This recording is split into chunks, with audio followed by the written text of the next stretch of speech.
कार्यक्रम के पुण्यार्जक हैं श्री सुरेंद्र जैन जी, पुत्र स्वर्गीय श्री ओम प्रकाश जैन, खेत वाले परिवार, प्रधान दिगंबर जैन समाज, गनौर हरियाणा। श्रीमान हरीश लता जैन बागड़ा, मानसरोवर जयपुर राजस्थान। अल्पेश विनोद गांधी जी, पायल रिया सिमोनी गांधी मुंबई महाराष्ट्र। श्रावक रत्न स्वर्गीय सुखपाल सिंह जी जैन अंछाड़ वाले।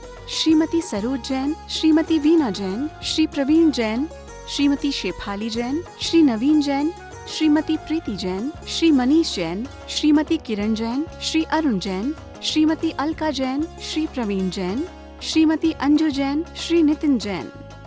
परम पूज्य वात्सल्य मूर्ति जिन धर्म प्रभाविका आरिका रत्न 105 सृष्टि भूषण माताजी की मंगल प्रेरणा एवं आशीर्वाद से चतुर्विध संघ की सेवा में सदैव तत्पर सृष्टि मंगलम फाउंडेशन द्वारा शाश्वत तीर्थराज श्री सम्मेद शिखर जी में कई वर्षों से संचालित है चतुर्विध संघ के आहार की उत्तम व्यवस्था, जिसमें आहार विहार, पिच्छी, कमंडल, वस्त्र, शास्त्र एवं औषधि दान आदि की व्यवस्था सुचारू रूप से की जा रही है। इस धर्म कार्य से जुड़कर आप भी घर बैठे पुण्य कमा सकते हैं।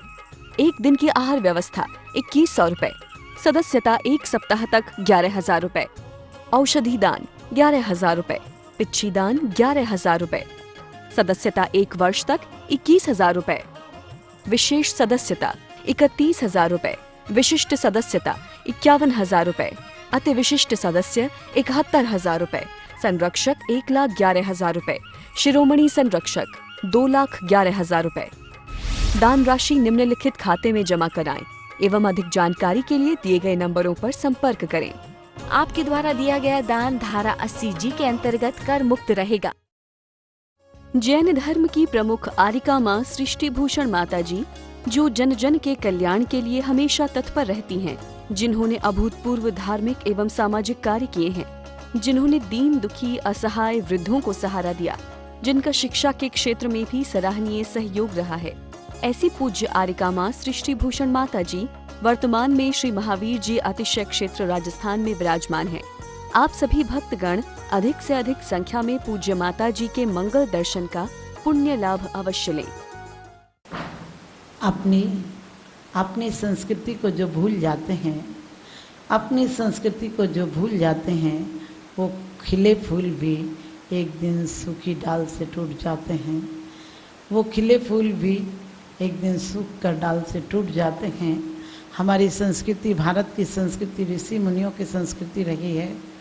हमारे भारत की संस्कृति में माना कि भौतिकता के क्षेत्र में बहुत ऊंचाइयां नहीं पाई, लेकिन आध्यात्मिकता के क्षेत्र में हमने इतनी ऊंचाइयां पाई हैं, जो आज हवा में उड़ते हैं इस अंतरिक्ष की छाती पर, जो आज हवा में उड़ते हैं इस अंतरिक्ष की छाती पर, वे भूल रहे अपना गौरव।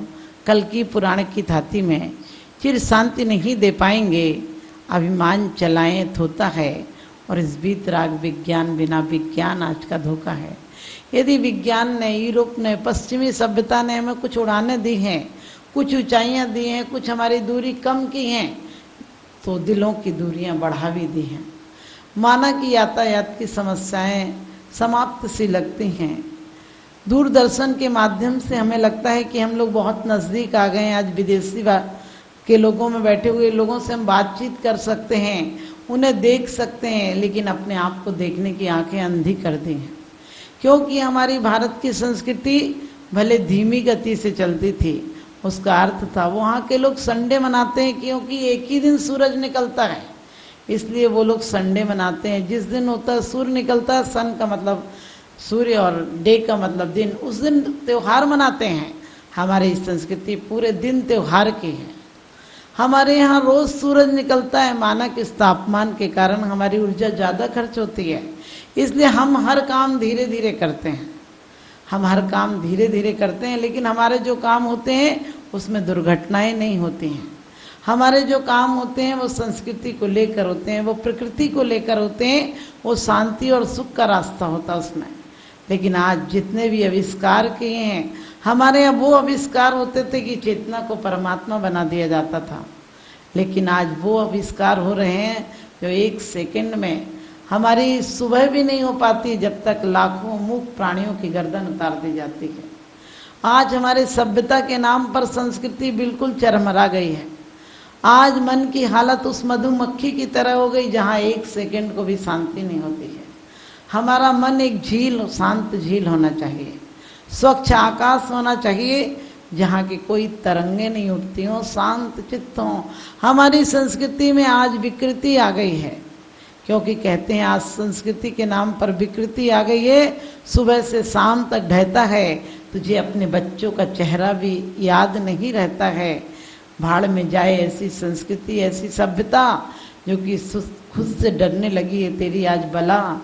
और वास्तव में ऐसी संस्कृति नहीं चाहिए जिसने हमारे परिवार तोड़ दिए, हमारे अध्यात्म के मंदिर तोड़ दिए, हमारे जीवनों को खंडर बना दिया। हम एक दूसरे से बोलते नहीं, चालते नहीं। हमारे यहाँ सुबह सुबह राम राम, महावीर, जय जिनेन्द्र, जो जिस धर्म से होता था वहाँ वो लिखा होता था। हमारे घरों के दरवाजों पर लिखा होता सुस्वागतम, गणेशाय नमः, महावीराय नमः, जिनेन्द्र देवाय नमः, राम राम, अच्छे शब्द लिखे होते थे।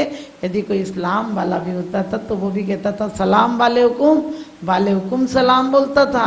लेकिन आज हमारी पश्चिम की सभ्यता ने हमारे सारी चीज़ों को तोड़ मरोड़ के रख दिया है। हमारे यहाँ स्त्रियों की एक अलग पहचान थी, पुरुषों के सिर पर भी पगड़ी रहती थी, आज औरतों के सिर से भी पल्ला हट गया है। हमारे यहाँ वो ढीले कपड़े पहने जाते थे ताकि डिप्रेशन नहीं हो, टेंशन नहीं हो। आजकल इतने चुस्त कपड़े पहनते हैं लोग, चाहे वो पता नहीं डकैत जैसे लगते हो कि चोर लुटेरे जैसे लगते हो। क्योंकि आपने देखा किसी भी मजहब का संत होगा वो ढीले कपड़े पहनेगा। ढीले कपड़े का पहना है का मतलब है बिल्कुल मानसिक शांति। तो आप अपनी संस्कृति को नहीं भूलिए। हमारे यहाँ कंकड़ कंकड़ में शंकर बसता था। दुनिया के किसी मजहब के संत होंगे, हमारे भारत की माँ के गोद में पलते हैं। वो सर फिरे लोग होते हैं जो अपने देश को जहाँ कहते हैं। हम भारत वाले तो अपने देश को भी माँ कहते हैं। हम भारत वाले तो अपने देश को भी माँ कहते हैं।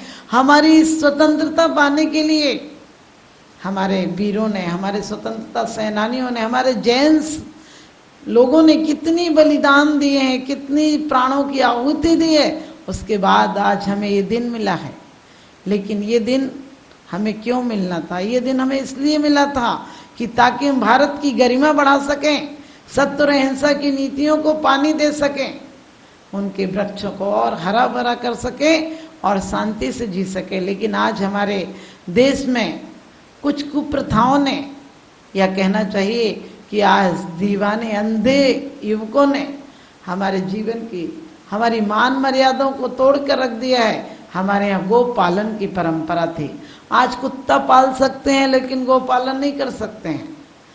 पहले घरों में लिखा होता था पधारिए, थारा स्वागत है, हमारा भाग्य थे पधारा। अच्छे अच्छे शब्द लिखे होते थे कि स्वागत है, आप आए। आज लिखा होता है कुत्तों से सावधान, लगता है कुत्तों ही का घर है, आदमी तो रहता ही नहीं। आप सोचिए, हमारे यहाँ कहते थे कोई जिम कर जाओ, खाना खा कर जाओ, भोजन लेकर जाओ। आजकल कहते हैं नाश्ता ले लो, नाश्ता है ना नाश हो जाए तेरी आस्था का, अब दोबारा क्या आएगा? ये हमारी सभ्यता है। इतना सा कपड़ा टेढ़ा हो जाता था तो कोई पहनता नहीं था कि लाचा आ गया इसमें, कौन पहनेगा? कपड़े जरा से चुस्त हो जाते थे तो लोग तो कहते थे बाहर जाएंगे तो लोग कहेंगे किसी से मांग के पहन रखे। इतने ओछे कपड़े, इतने चुस्त कपड़े, इतने बोंगी कपड़े, इतने कहना चाहिए जिन कपड़ों का सलीका नहीं, जिन कपड़ों को पहनकर हमारे पुरुष भी यदि कच्चे में होते थे तो तौलिया लपेट लेते थे, लुंगी लपेट लेते थे, लेकिन घर से बाहर ऐसे कपड़ों में नहीं निकलते थे। लेकिन आज इस भारत की झूठी सभ्यता, इसको सभ्यता भी नहीं कहना चाहिए, झूठी सभ्यता और संस्कृति के नाम पर आज बिल्कुल फूहड़पन आ गया। जो कपड़े युवक नहीं पहनते थे, पुरुष वर्ग नहीं पहनता था, जिसके लिए कोई मान मर्यादा इतनी ज़्यादा अनिवार्य नहीं है, लेकिन फिर भी उसके अंदर भी मान मर्यादा थी। आज हमारी बच्चियां ऐसे कपड़े पहनने लगी। अब हम क्या सुंदर भारत की कल्पना कर सकते हैं कि हमारा भारत सुंदर बनेगा? यदि हमें भारत की सुंदरता लानी है तो हमें पश्चिमी सभ्यता, यूरोप की सभ्यता, जहाँ की डूबने वाली संस्कृति है, क्योंकि सुबह की भी लाली होती है, शाम की लाली होती है, एक जगाने वाली होती है, एक सुलाने वाली होती है। हम पूरब के लोग हैं, जगाना जानते हैं, जागना जानते हैं, और हम पश्चिम के लोगों का अनुसरण नहीं करेंगे जो किसी दिन एक दिन। हमारे यहाँ तो कहते थे कि जल्दी जल्दी पानी बरसो, और वहाँ तो कहते पानी मत बरसो क्योंकि वहाँ ठंडी पड़ती है। आजकल हम बच्चों को वही पोयम सिखा रहे हैं। कभी सोचना, हमारे भारत की सभ्यता को यदि लाना है तो हमें वो संस्कार लाना होंगे कि कोई आता था तो हम पानी का लोटा लेकर दोनों हाथ से उसके सामने खड़े हो जाते थे। कोई आता था तो कुछ मिठाई नहीं होती थी तो गुड़ की डेली और पानी लेकर लोग पहुंच जाते थे, यानी मीठा मुंह कराने के लिए पहुंच जाते थे। आज की परिवारों की हालत क्या हो गई, क्योंकि कुछ कहो तो कहने नहीं देती। ये दुनिया कैसी हो गई, हर घर की हालत ऐसी हो गई कि कुछ कहो तो कहने नहीं देती, सहो तो सहने नहीं देती। बड़ी जालिम है दुनिया मेरे दोस्त, तमाचा मार तो देती है पर रोने नहीं देती। आप उन बच्चों के लिए जिंदगी लगा देते हो, पूरा टाइम लगा देते हो, समय लगा देते हो उनको भला बनाने के लिए, उनके भला बनाने के लिए, उनको बड़ा बनाने के लिए, और वो आपके लिए जरा सा भी बड़प्पन नहीं देते। ये संस्कृति, मैं कहती हूँ संस्कृति से हमारे यहाँ जितनी विकृति आ रही है। आज आपको पता है बच्चों के लिए माँ बाप जिंदगी भर सेवा करते हैं और बच्चे उन्हीं बोलने वालों का बोलना बंद कर देते हैं। जिन्हें गिनती सिखाई थी वो गलतियां गिनाते हैं, जिन्हें हंसना सिखाया था वो हंसना भुला देते हैं। ये ऊंची, ये सभ्यता, ये पढ़ाई, इसको हम बिल्कुल नहीं समझते हैं। हम उन किताबों को सख्त जब्ती समझते हैं, हम उन किताबों को सख्त जब्ती समझते हैं जिन्हें पढ़ पढ़ के बेटा बाप को खपती समझते हैं, यानी पागल समझते हैं। हमारे भारत की सभ्यता एक ठहरी हुई सभ्यता थी, ठहरी हुई संस्कृति थी। धीरे धीरे बदलाव होता था तो लोग बर्दाश्त कर लेते थे। अब इतनी तेजी से बदलाव हो रहा है इस फैशन के युग में कि पता ही नहीं चलता है कौन किस वर्ग का आदमी है, कौन का कैसा खान पान होना चाहिए, कैसा रहन सहन होना चाहिए। हर स्त्री पहले सोचती थी बहू आ जाएगी तो धर्म करेंगे, बेटा बड़ा हो जाएगा तो हम दीक्षा ले लेंगे, लेकिन आजकल उल्टा हो गया। बहुएं आ जाएं तो आप और बंदिश में हो जाते हो। एक नई नई बहू आई और उसकी सास ने झाड़ू उड़ू तो निकालती नहीं थी, क्योंकि आपको पता है आजकल आप बच्चियों को 25 साल तक कोई काम नहीं सिखाते हैं। और जब लड़की आई तो सास ने सोचा 2-3 दिन कर लेगी। जब उसने काम नहीं किया तो सास एक दिन खुद करने लगी, और जब खुद करने लगी तो बेटा ने कहा माँ तुम झाड़ू क्यों निकाल रही हो। उसने कहा कि बेटा बहू अभी आराम कर रही है। बोले अरे वो उठ के निकाल लेगी, मैं जगाता हूँ उसको। इतने में बहू की अपने आप नींद खुल गई। इधर बेटा कह रहा था माँ आप नहीं निकालोगी, मैं निकाल लूँगा झाड़ू, और बेटा कह रहा था माँ मेरी रहती हुई आप कैसे निकालोगी। दोनों बहस कर रहे थे। माँ कह रही थी मैं निकालूंगी झाड़ू, बेटा कह रहा था मेरी रहती हुई आप कैसे निकालेंगी। इतने में बहू आई छज्जे में और बोली चिल्ला क्यों रहे हो, नींद खराब कर दी। पति ने कहा देखो माँ कह रही है कि मैं झाड़ू निकालूंगा, हमारे रहती हुई माँ कैसे निकालेगी। बोली देखो मेरे से झाड़ू माड़ू नहीं निकलती, मैं निपटारा कर देती हूँ, महीने में 15 दिन तुम निकाला करो, 15 दिन तुम निकाला करो।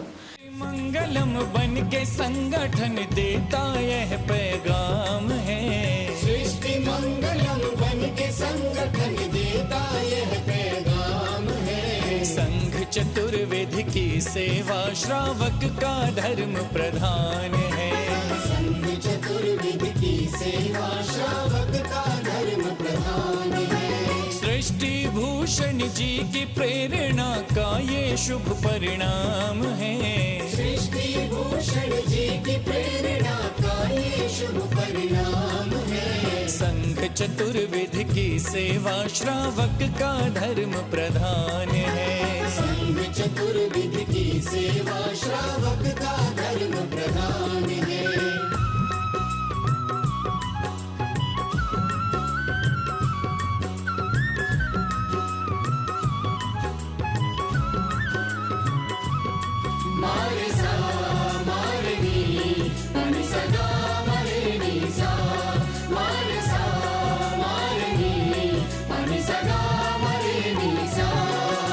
त्यागी वृंद के आहार दान है तू जो सदा संकल्पित है, वर्षों से संकल्पित संचालित है। आदिनाथ सृष्टि आदर्श सेवा समिति संचालित है। सेवा समिति संचालित है। सम्मेद शिखर में शोभित साधु सेवा में समर्पित। सम्मेद शिखर में शोभित साधु सेवा में समर्पित।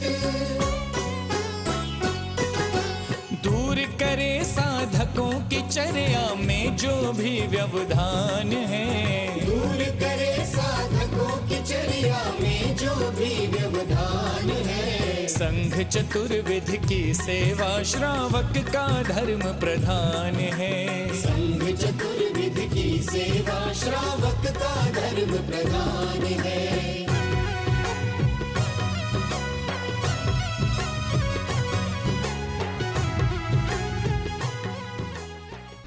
परम पूज्य वात्सल्य मूर्ति जिन धर्म प्रभाविका आरिका रत्न 105 सृष्टि भूषण माताजी की मंगल प्रेरणा एवं आशीर्वाद से चतुर्विध संघ की सेवा में सदैव तत्पर सृष्टि मंगलम फाउंडेशन द्वारा शाश्वत तीर्थराज श्री सम्मेद शिखर जी में कई वर्षों से संचालित है चतुर्विध संघ के आहार की उत्तम व्यवस्था, जिसमें आहार विहार, पिच्छी, कमंडल, वस्त्र, शास्त्र एवं औषधि दान आदि की व्यवस्था सुचारू रूप से की जा रही है। इस धर्म कार्य से जुड़कर आप भी घर बैठे पुण्य कमा सकते हैं। एक दिन की आहार व्यवस्था 2100 रुपए, सदस्यता 1 सप्ताह तक 11,000 रुपए, औषधि दान 11,000 रुपए, पिच्छी दान 11,000 रुपए, सदस्यता 1 वर्ष तक 21,000 रुपए, विशेष सदस्यता 31,000 रुपए, विशिष्ट सदस्यता 51,000 रुपए, अति विशिष्ट सदस्य 71,000 रुपए, संरक्षक 1,11,000 रुपए, शिरोमणि संरक्षक 2,11,000 रुपए। दान राशि निम्नलिखित खाते में जमा कराएं एवं अधिक जानकारी के लिए दिए गए नंबरों पर संपर्क करें। आपके द्वारा दिया गया दान धारा 80G के अंतर्गत कर मुक्त रहेगा। इस कार्यक्रम के पुण्यार्जक हैं श्री पुष्प कुमार रारा, श्रीमती पुष्पा देवी रारा, श्री विकास रारा, जया रारा, श्री ऋषभ रारा, प्रियांशी रारा, मंजुश्री, पूना बाजार, इम्फाल, मणिपुर। स्वर्गीय बाबूजी डॉक्टर श्री लाजपत राय जी जैन सपरिवार, जंगपुरा, दिल्ली। श्रीमती सुधा जैन, धर्मपत्नी श्री आनंद जैन जी, C130 पुष्पांजलि एनक्लेव, दिल्ली। श्री ओम प्रकाश सरावगी, पौत्र अभिषेक ऋषभ अभिनंदन सरावगी, निवासी सिलीगुड़ी, पश्चिम बंगाल।